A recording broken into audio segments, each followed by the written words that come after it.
Welcome back to the channel. In today's video, I'm going to show you guys how to get the Gatorade filter on Snapchat. Really easy and simple to do. All you have to do is head down in the description. You'll see a link there just to bring you over to this website right here.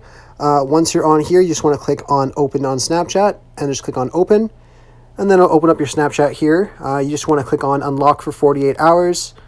And then it will unlock the lens for you. And all you have to do is now go over to your camera. Open that up. And then you'll be able to see the Gatorade filter right here. Really easy to do. I hope I was able to help you guys out with this tutorial. If it was helpful, be sure to leave a like on the video and subscribe for more. Thanks for watching.